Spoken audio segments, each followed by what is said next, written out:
Oi, pessoal, bom dia, tudo bem? Eu prometi para vocês então, que faria um conjunto de aulas sobre aquele tópico das emoções e moralidade.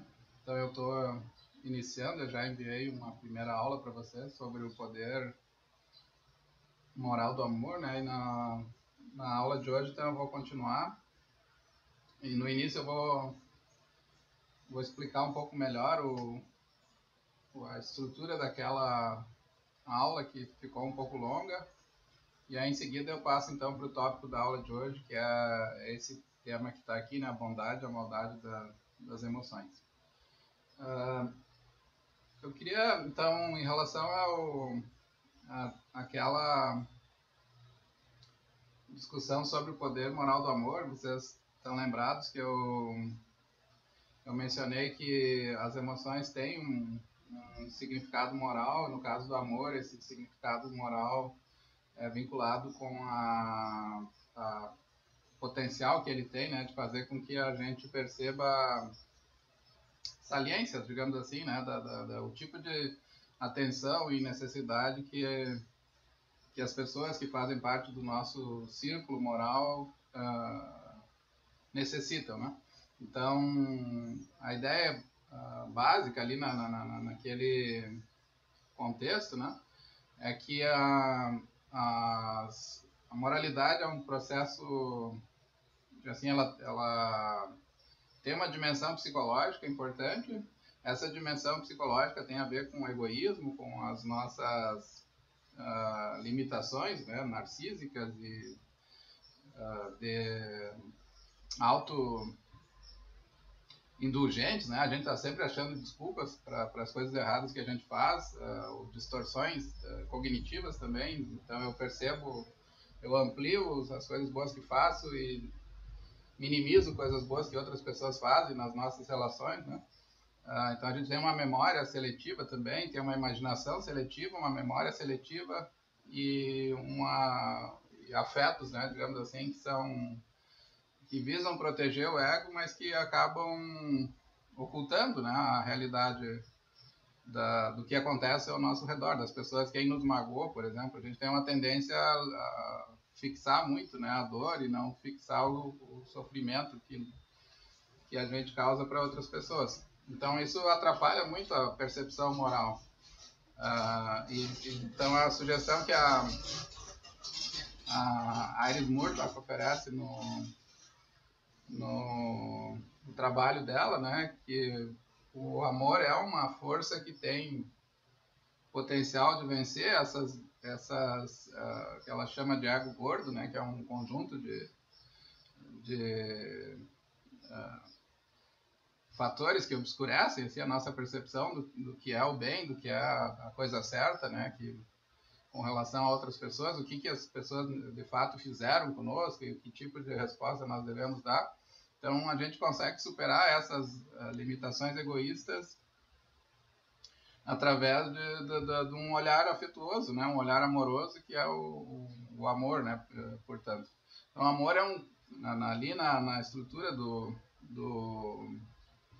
argumento daquela apresentação, o amor é uma força que faz com que a gente ultrapasse a nossa subjetividade em direção ao outro, né? Então, esse é o sentido, né, do poder moral do amor. Mas, para essa discussão toda fazer sentido, também vocês precisam lembrar que não é em qualquer teoria moral, né, ou qualquer abordagem da moralidade que vai conseguir levar em conta esses fatores, né? Então, eu acabei de citar aqui limitações cognitivas, autoindulgência, né, que é essa tendência que nós temos a nos desculpar, né, dos nossos erros e colocar um peso muito grande no erro dos outros. Então, esses são fenômenos psicológicos que uma abordagem que só são levados em consideração em abordagens realistas da moralidade, né? Abordagens que têm uma psicologia moral bem robusta, né? Portanto, que aceita o que a psicologia ensina, aceita, por exemplo, que a moralidade não está centrada no ato, né, mas também nos processos subjetivos que estão por trás do ato. Então, para esse tipo de tradição, por exemplo, a hesitação, né, o fato de eu fazer uma coisa certa, mas fazer de uma maneira hesitante, não tranquila, né, com grande esforço, isso diz muito, né, sobre que tipo de ser moral que nós somos, né? Então, um outro ponto, né, que eu queria chamar a atenção, além dessa caracterização do potencial moral do amor, é que uma discussão da moralidade das emoções, ela pressupõe um tipo de abordagem da moralidade que leva a sério a subjetividade, que leva a sério os processos psicológicos desejos, interesses e emoções, né, também, em especial, o modo como elas influenciam os nossos juízos, né, e o nosso comportamento moral. Então, o que se segue dessa aceitação de uma teoria psicologicamente mais rica, né, é um modelo esse é o terceiro ponto, então, que aparece ali naquela aula, né, é um modelo em que a gente pode pensar o juízo moral não mais como um processo deliberativo, né, como uma espécie de ciência interior, que eu tenho ações de um determinado tipo. A pessoa, por exemplo, em um certo dia eu tive uma discussão em casa e o meu filho falou algo que me deixou magoado, né? Então eu tenho essa evidência, eu tenho o princípio, não sei, magoar os outros é errado, e aí eu respondo corrigindo, xingando ele, né? Esse é um tipo de descrição científica, né, que faz a moralidade se parecer com um processo de uma investigação em que eu tenho certas evidências, eu comparo essas evidências com princípios, eu extraio certas conclusões. Então, se ele disse tal e tal, significa que ele está ferindo o princípio do respeito aos pais, alguma coisa assim, né? Então eu respondo agressivamente porque me sinto atacado. Então tem uma avaliação moral envolvida que é um processo muito intelectual, né, digamos assim, e deliberativo, né, e lento. E o que eu sugeri ali no texto, seguindo algumas intuições no texto, não, na aula, né, seguindo intuições do Peter Gould, também da própria Iris Murdoch, né, que a gente pode, se a gente levar a sério a ideia de que emoções e a psicologia robusta tem um papel, é importante uma abordagem da moralidade que valoriza as emoções, que valorize processos psicológicos, que valorize não só a escolha, né, aquilo que o sujeito julga ser certo, né, e como ele age numa situação particular, mas que valoriza a personalidade em sentido amplo, a capacidade que ele tem de ter certos traços de caráter estáveis, que são fruto de emoções estáveis também, né? Então, porque ser corajoso, ser generoso, né? Tudo isso pressupõe que a pessoa tenha certas emoções também, né?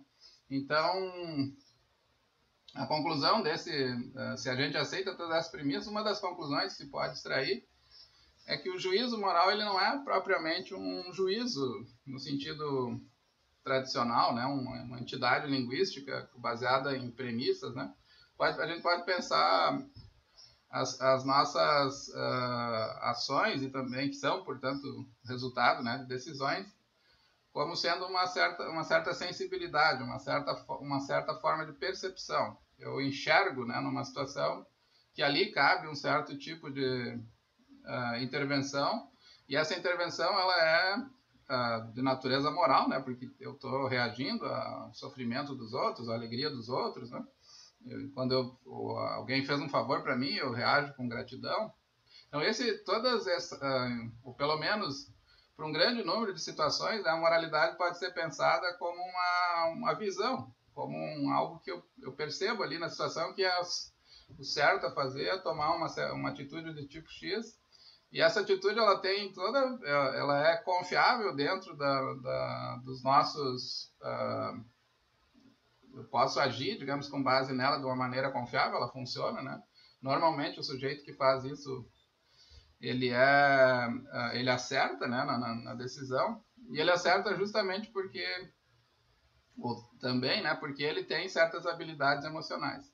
Então, aqui esse foi os 3 passos centrais da aula sobre o amor, né, que eu enviei para vocês, que está um pouco longo, e daí eu não sei se esses 3 componentes ficaram claros para vocês. Então, eu estou resumindo aqui para que fique mais fácil, né, de vocês articularem assim as ideias. Então, tem que ter primeiro, uma certa abordagem da moralidade, né? Não é essas abordagens intelectualistas, o modelo do amor como uma força que nos ajuda a acertar o alvo, né? Que é fazer a coisa certa, ter um juízo apropriado. Isso não funciona, né? Nessas abordagens utilitaristas ou kantianas. Em segundo lugar, o papel da emoção aqui, né, então, é fazer com que o sujeito olhe para fora de si mesmo, né, olhe de uma maneira realista para a realidade, para o que acontece, né, e não fique preso aos seus próprios, as limitações do seu próprio ego, né. Então, as emoções aqui, elas direcionam a nossa atenção para fora, né? O amor, por exemplo, vocês amam alguém, a pessoa é significativa para vocês, então vocês conseguem pensar da perspectiva dela. Ou o interesse, né? Eu care about aqui, o cuidado, né? Que é um cuidado amoroso, né? Eu me preocupo com a minha mãe e eu percebo que ela está triste ou que ela está ficando deprimida, então tem uma série de informações que eu consigo detectar, e por isso que as emoções aqui, elas são importantes para a gente ter para atingir, né, os objetivos da moralidade. E, por fim, daí, se isso for correto, né, a gente pode pensar a moralidade como um tipo, não de juízo sofisticado, científico, mas como uma sensibilidade. Pessoas com traços de caráter virtuosos, e esses traços de caráter pressupõem ter certas emoções equilibradas, elas desenvolve uma sensibilidade que os seus juízos, né, entre aspas, que não é exatamente um juízo, eles detectam, né, eles apreendem, né, imediatamente na experiência o tipo de resposta que é adequada. Tá bom? Isso então é um pequeno resumo, porque do grande argumento da aula anterior, né, que eu acho que tem pelo movimento assim da apresentação, eu achei que não ficou tão claro qual era o pano de fundo. Mas a aula de hoje, então, é específica sobre o texto do Justin Oakley, que eu passei para vocês, então eu peço que vocês leiam. E eu vou dividir a apresentação em 2 partes, então essa é a primeira parte desse texto. Eu vou focar só naquelas primeiras considerações dele sobre os componentes, né, das emoções e como esses componentes ajudam a pensar a moralidade. Vocês vão ver aqui, então, que nessa aula de hoje, então, o significado moral das emoções vai ser explorado numa outra direção. Na aula do poder moral do amor, o amor é moralmente importante porque ele é revelador da realidade, é revelador do que de fato as pessoas fizeram, de como as pessoas de fato são, as pessoas que são das nossas relações são moralmente significativas, colegas de trabalho, amigos, namorados, namoradas, etc. O protótipo aqui da moralidade também não é moralidade como logística, assim, né, de decisões de larga escala, né, são decisões de uma ética corriqueira, assim, cotidiana, né, onde o que é de fato de significado moral mais impactante para nós importa. Então ali a emoção, naquele contexto ali, a emoção ela tem um papel cognitivo, digamos assim, né? Ela ajuda a gente a ver a realidade propriamente, a vencer o egoísmo. Mas o que eu vou discutir hoje, né, em conexão com o trabalho do Justin Oakley, não é essa dimensão cognitiva, epistêmica da emoção no domínio moral, mas é a emoção em si mesma, né? Em que sentido faz, como que se pode falar das emoções como sendo morais ou imorais, ou boas ou más. Então vocês vão ver que faz parte, né, da nossa linguagem esse tipo de descrição das emoções. Então aqui, na verdade, as emoções não estão funcionando como mecanismos para nos levar a boas decisões. O que a gente está olhando aqui é quando ter certas emoções pode ser bom ou mal, né? São dois temas diferentes, então eu vou iniciar agora com esse segundo tema. Então, o primeiro ponto aqui que vocês devem ter visto no texto, uma ética, né? Eu já mencionei na outra aula, mas vou falar aqui rapidamente. Então, uma ética que se ajusta à teoria das emoções, ela não é uma ética que segue os modelos que têm sido mais comuns, né, na tradição contemporânea, que é o kantismo e o utilitarismo. Então, a gente tem que pensar a moralidade não em função das obrigações e nem das ações, mas especialmente em função daquilo que pode nos tornar o que é necessário, né, para que nós sejamos bons, no sentido amplo do termo.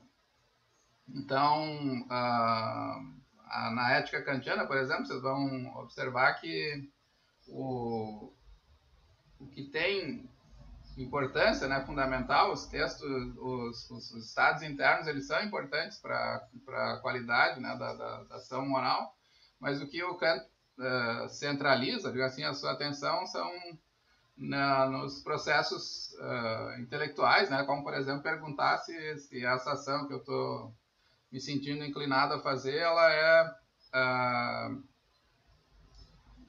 universaliza, né? Ela é algo que pode ser universalizado. Então, como a Marta, isso aqui é uma citação da Marta Nussbaum, ela diz que esses estados internos tipicamente recebem menos interesse do que a estrutura do princípio mesmo.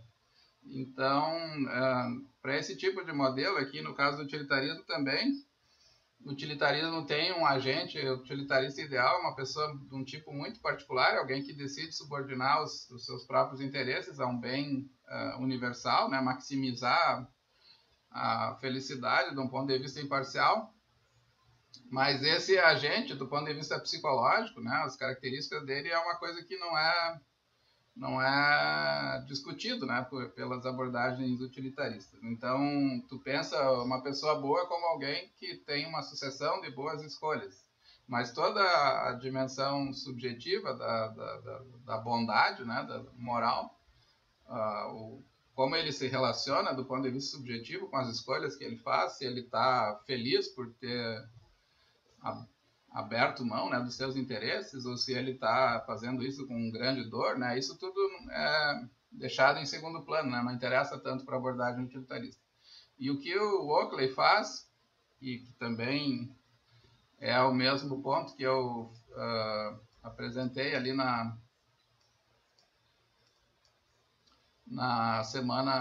outra aula, né, é valorizar então o agente, não só os processos de escolha e decisão. Então, a abordagem moral que satisfaz, o que ajuda a gente a pensar no papel das emoções na moralidade não são as abordagens morais utilitaristas, essas kantianas, né, que são mais vinculadas à ideia de obrigação, de dever, e um dever que é considerado de um ponto de vista imparcial. O tipo de abordagem que interessa, né, é uma que valoriza isso que a Marta Nussbaum chama aqui de motivos, intenções, emoção e desejo, o caráter, né, da vida moral interior, os padrões estabelecidos de motivo, emoção, raciocínio, que nos conduzem a chamar alguém de uma pessoa de um certo tipo, generosa, moderada, justa, gentil. Então, a filosofia moral, né, nessa que valoriza as emoções, é uma filosofia moral que não está interessada apenas em atos isolados, mas está interessada em todo o processo da vida moral do agente, os padrões de compromisso, conduta e também de paixão dessa pessoa, né? Que tipo de coisa que movimenta elas do ponto de vista subjetivo, né? Ela gosta da família, ela gosta dos filhos, ela é um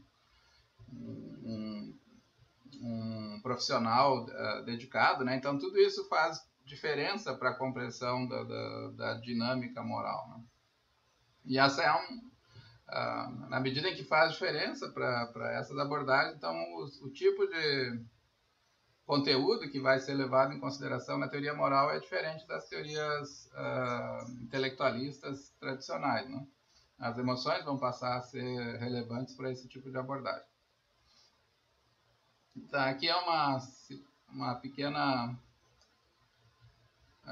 lembrança, né, também do que eu já falei da aula passada. Se vocês pensarem, se vocês aceitarem, né, que emoções e a psicologia é importante, vocês podem chegar à ideia, né, de que a moralidade é uma forma de ver. É um tipo de sensibilidade, uma espécie de esforço de visão, né, que me revela aspectos, né, que de outro modo eu não conseguiria perceber, né? Eu tenho que tentar capturar algo que está no pano de fundo, né, da realidade, e que eu só consigo fazer isso na base de um certo esforço. E esse esforço é tornado possível, né, pela minha... Não é um esforço deliberado, né, é um esforço do amor, é um esforço de alguém que se vê, né, como bem, como algo que está lá fora, né, não está dentro do próprio self, e que ele precisa encontrar esse bem. Então, quem faz isso, quem nos ajuda nesse processo, né, a vida moral aqui para Murdoch, pelo menos, né, que está dentro dessa tradição da ética das virtudes, ela é uma espécie de jornada assim do eu que vai do eu moral, né, que vai se aprimorando, né? Não é um conjunto de escolhas, né? A vida moral é um longo processo de amadurecimento espiritual, né? Vocês poderiam chamar assim, que eu manifesto uma reverência pelo bom, né? Pelo bem. E o livro dela se chama Soberania do Bem por isso, né? Então, nesse processo, as emoções, elas são forças que nos direcionam para o bem, porque elas justamente vencem as limitações do ego, né? Os exemplos que ela dá sobre aprendizagem de língua, sobre arte, né, são bastante ilustrativos aqui, né? Ajudam a gente a entender o que ela está falando, né? Ela dá um exemplo do artista como alguém que ele pense num livro, né? Um livro maravilhoso, assim, não é alguma coisa que saiu do sujeito, digamos, ele tem uma ideia, né? E ele tenta se encontrar, tenta traduzir essa ideia na forma de palavras para nós. E um artista, escritor, né? Nesse caso, um poeta, não sei, ele consegue capturar uma certa forma do amor e colocar essa forma no papel, né? O amor é um elo entre o azul e o amarelo, como diz o Leminski, né? Então tem aqui uma sutileza assim, linguística que é reveladora da beleza do amor. Esse é o trabalho, assim, então não é um poeta que está vaidosamente, né, tentando se mostrar, né? Ele quer pegar o que está lá fora, né? Existe uma realidade, existe o amor como ele é lá fora, né? E a tarefa da arte é capturar. E ela pensa a moralidade também nesse sentido, né? Tem o bem lá fora, então tem a pessoa fez algo assim, assado, né? E eu tenho o esforço moral, o esforço de tentar descobrir o que de fato se passou, né? E não fazer o que o sujeito ele mesmo, né, pelas suas crenças e sentimentos, acredita que é o caso. Então, é um esforço de vencer a si mesmo, né, porque a gente está o tempo inteiro alimentando o nosso ego, o nosso self, e anulando as outras pessoas, ou envenenando a percepção de outras pessoas. E para perceber realmente, eu preciso ser amoroso, né, por isso que o amor tem um papel importante. Então, essa compreensão da moralidade como algo ligado, né, ao agente, à maneira como ele desenvolve a si mesmo e se autoaperfeiçoa ao longo da vida, né, é a abordagem que mais ajuda a gente a compreender por que as emoções têm significado moral. Vocês vão ver que o Oakley também está dentro dessa tradição, né? Ele chega a dizer no texto dele que ele se vincula a uma abordagem aretaica da ética aristotélica, né? Que embora a Nussbaum seja platônica, né? Ela também tem vínculos, né, com a tradição da filosofia antiga, da ética, como um processo de uma jornada da alma, né, em direção ao bem, que é uma ideia profundamente vinculada à filosofia antiga. Então, esse é o tipo de teoria ética, né, que melhor ajuda a gente a compreender as emoções, o papel das emoções. E agora, então, eu vou passar propriamente para o texto do Oakley, que ele começa chamando a atenção, então, para ele estar interessado em discutir em que circunstâncias as emoções são boas ou más. A gente pode falar de uma bondade ou moralidade das emoções. Ele começa pela exploração desse sentido do senso comum. Então, ele lembra, né, que a gente fala na vida cotidiana, distingue, por exemplo, emoções como amor, cuidado e empatia, e diz que essas emoções são boas, e considera emoções contrárias, né, o ódio, o ressentimento, a malícia, como emoções más, né, como algo que as pessoas não deveriam ter.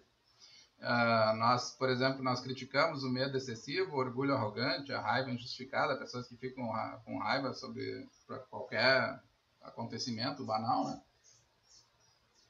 Ou pessoas que são muito medrosas. Então faz parte do vocabulário moral cotidiano julgar as emoções como sendo boas ou más, né? Certas emoções são consideradas ruins, que não deveríamos ter, e certas outras são consideradas boas, né? A bondade, a compaixão, a benevolência, elas são valorizadas, são estimuladas, e o medo, o orgulho é criticado. Mas isso também ele diz que não dá para confiar muito nos nossos julgamentos ordinários, porque tem uma certa complexidade nas emoções, né? Elas são, assim como elas são consideradas ruins, com emoções como a raiva, né? Mas em determinadas circunstâncias a raiva pode ser uma emoção que se deve ter, né? Quando alguém é humilhado, né, sistematicamente, né, se a pessoa não reage com raiva, isso é ruim, né? A raiva é uma emoção boa nesse caso, né? Então, ele diz isso, né, que o ódio, o ressentimento, por exemplo, por uma pessoa má, o Hitler, né, não é moralmente mal. Então, em certas circunstâncias, ter ódio, ter raiva é aquilo que a gente deveria ter, é esperado, e não algo que deveria ser condenado. E também ele diz que a simpatia e preocupação com uma pessoa má parece que não é exatamente uma coisa boa. Então aqui vocês vejam que é ambíguo, né? Não dá para dizer que emoções são boas ou más sem nenhum tipo de ressalva, né? Vai depender muito das particularidades, né? Dos contextos em que as emoções estão sendo consideradas. Ele inicia então o texto explorando a partir dessa introdução inicial de como as emoções no senso comum são consideradas boas ou más. Depois ele parte para uma discussão em relação não com o senso comum, mas a partir das diferentes teorias da moralidade, tal como nós examinamos na disciplina. Então, ele defende uma teoria das emoções como entidades complexas que envolvem pensamentos, crenças, envolvem desejos e envolvem afetos, né? Então, tem 3 componentes. Ele diz que emoções não são nem uma coisa nem outra, elas são um complexo. É um complexo composto por afeto, ou sentimentos, desejos e crenças. E ele acha que esses 3 componentes têm que estar articulado, né, de uma maneira harmoniosa, então, para que se tenha uma teoria satisfatória das emoções. E essa teoria, né, no fim, vocês vão ver que ele diz que não tem... Então, se a gente focar num dos componentes para analisar a bondade ou moralidade das emoções, a gente vai ter resultados que não são adequados. Então, ele quer examinar como outros filósofos, como a Gabrielle Taylor, o Ewing, que ele examina também, como eles abordaram a bondade e moralidade das emoções, e depois ele vai criticar esses filósofos, então dizendo que eles centraram a atenção num dos componentes e por isso que a teoria, né, não ajuda a ter uma percepção mais adequada, né? Ele precisa de uma teoria das emoções inteiras, digamos assim, integralmente, envolvendo os três componentes, né? E não um dos três, como tem sido feito. Também, em relação à moralidade do senso comum, ele examina essa ideia de que emoções são respostas irracionais, né? Que deveriam, então, toda vez que a gente manifesta emoções sem controle racional, elas são, os resultados, né, são condenáveis. Então ele também diz que essa associação de emoções com irracionalidade não é justa, né, porque as emoções têm vários aspectos, que é o que ele vai mostrar, elas têm uma contribuição fundamental para a vida boa. Portanto, dizer que as emoções, sempre que toda manifestação emocional não regulada, né, racionalmente, é errada, né, dizer é um exagero estoico, é um exagero dos filósofos medievais, do Agostinho em particular, e, portanto, que achava que as emoções deviam se submeter sempre à razão, né, ele acha que tem emoções que têm valor moral por si mesmo, não dependem de nenhum processo independente racional. Então, por essas razões, as abordagens assim, mais tradicionais, que tendem a dizer que emoções sempre são erradas, como os estoicos diziam, ou que devem sempre ser fiscalizadas pela razão, né? Ou que algumas emoções são boas e outras são más, essas abordagens corriqueiras, digamos assim, elas têm limites, né? Então, o trabalho do filósofo é pensar o significado moral das emoções de uma maneira um pouco mais sistemática, e no fim ele vai defender então uma concepção em que elas são importantes para o self, para a autoconfiança, para o amor, para a amizade, né? E tem em diferentes domínios da nossa experiência ter emoções em sentido integral, né? Como complexos de desejo, crença e afeto, elas transformam as nossas vidas, transformam para melhor. Então ele vai fazer uma defesa do significado moral dentro no modo como as emoções integram a nossa vida e como elas modificam a nossa experiência. Tá? Ele também faz ali no início uma distinção entre uma avaliação moral e uma avaliação racional das emoções. Ele chama a atenção que uma emoção ela pode ser racionalmente injustificada, né? Como, por exemplo, o ressentimento. Eu posso dizer, ficar ressentido não me ajuda em nada, né? Não é uma emoção defensável, digamos assim, do ponto de vista racional, mas, ao mesmo tempo, ela é moralmente compreensível, né?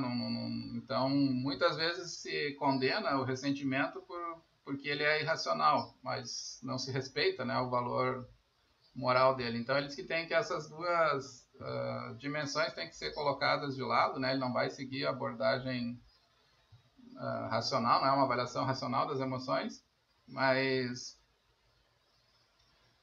é uma avaliação moral, né? Então, mas a gente tem que lembrar dessa diferença, porque muita gente condena justamente as emoções como erradas, né? Porque faz uma análise meramente racional e não avalia elas do ponto de vista moral.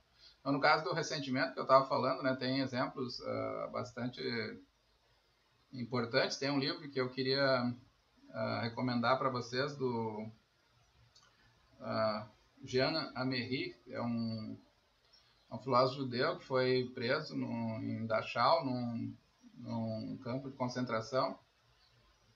E ele escreve logo depois, ele conseguiu sobreviver, então ele escreve uns 10 ou 15 anos depois do fim do regime nazista.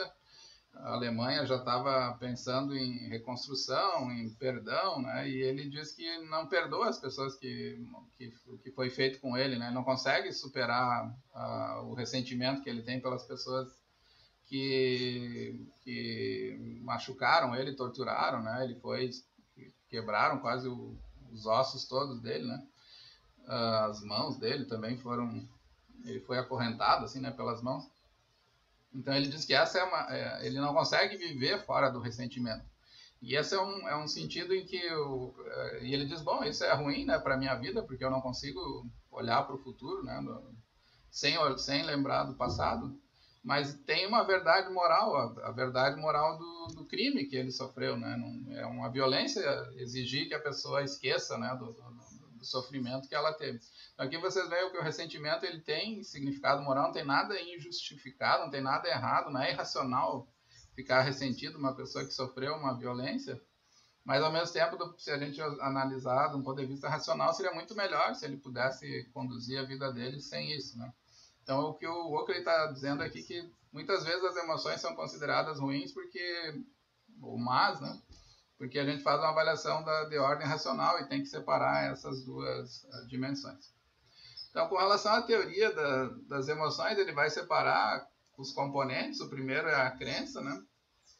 Então, muitas pessoas dizem que as emoções são erradas em função ou más, em função do tipo de crença que está incorporado na emoção.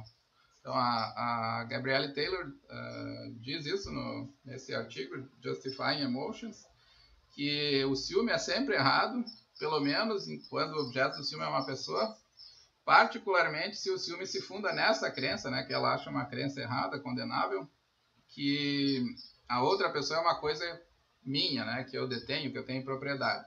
Então, o que faz as emoções serem erradas não são as emoções em si mesmas, são crenças embutidas que compõem as emoções. Já o amor, por exemplo, seria bom, né, porque ele é fundado na crença que que o outro é um bem último, né? E a vergonha também poderia ser considerada boa porque ela se baseia na admissão, na crença que eu me envolvi em algo errado, imoral, vergonhoso, né? Portanto, eu estou arrependido, sinto vergonha do que eu fiz. Então, a ideia aqui nessa primeira versão é que o tipo de crença incorporada na emoção faz a emoção ser boa ou mal, boa ou má. Esse aqui é o Ewing, que é um outro filósofo das emoções mais antigo, né? Ele também falou sobre a moralidade das emoções, mas aqui a abordagem dele foi a partir dos desejos que compõem emoções. Então, vocês lembram da teoria das emoções como crença e desejo? Então, algumas emoções, eu tenho o luto lá, lembra, né, da menina que perdeu o gato? Ela acredita que é ruim e ela deseja, né, que o desejo é ter o gato, ou considera, tem o desejo de continuar convivendo com ele. Então, porque esse desejo é um desejo amistoso, prazeroso, né, o luto é considerado uma coisa boa. Tu lamenta algo que tu considerava valioso e que tu desejava desfrutar e que tu não tem mais. Mas outras emoções que têm outro tipo de desejo envolvido, como a emoção do ódio, por exemplo, que inclui o desejo de